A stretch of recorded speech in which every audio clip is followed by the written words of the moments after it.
వనపర్తితో తనకు ఎంతో అనుబంధం ఉందని సీఎం రేవంత్ రెడ్డి అన్నారు. వనపర్తిలో ప్రజాపాలన ప్రగతి బాట సభ నిర్వహించారు. పలు అభివృద్ధి కార్యక్రమాలకు సీఎం శ్రీకారం చుట్టారు. వనపర్తి నుంచి ఎంతో నేర్చుకున్నానని, తనకు వనపర్తి చదువుతో పాటు సంస్కారం నేర్పిందని చెప్పారు. వనపర్తి ఆత్మగౌరవం నిలబెట్టే దిశగా కృషి చేస్తానని వివరించారు. గల్లీ నుంచి ఢిల్లీ వరకు వనపర్తి నాయకులను ఇచ్చిందని రేవంత్ రెడ్డి తెలిపారు. మరి ముఖ్యంగా వేలాది మంది మా ఆడబిడ్డలు వచ్చి మా తమ్ముడు వచ్చిండు, మా తమ్ముని చూడాలి, ఆశీర్వదించాలని వచ్చి కూర్చొని గంటల కొద్దీ ఇక్కడ నిరీక్షించినందుకు మా ఆడబిడ్డలకు, మా సోదరిమణులకు అందరికీ కూడా మనస్ఫూర్తిగా నేను ధన్యవాదాలు తెలియజేస్తున్నా.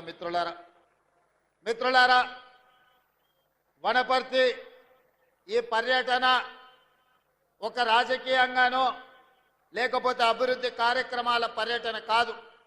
ఈ వనపర్తితో నా బంధం ఈ ప్రాంతంలో చదువుకున్న బంధమే కాదు. ఈ వనపర్తిలో నాకు చదువుతో పాటు సంస్కారాన్ని నేర్పి విద్యార్థి రాజకీయాలలో చైతన్యాన్ని ఇచ్చి ఈరోజు ఈ వనపర్తి నగరం నుంచి తెలంగాణ రాష్ట్రానికి ముఖ్యమంత్రిగా బాధ్యత తీసుకొని ఇక్కడికి వచ్చినా అంటే ఈ వనపర్తి నుంచి సర్వం నేను నేర్చుకున్నా.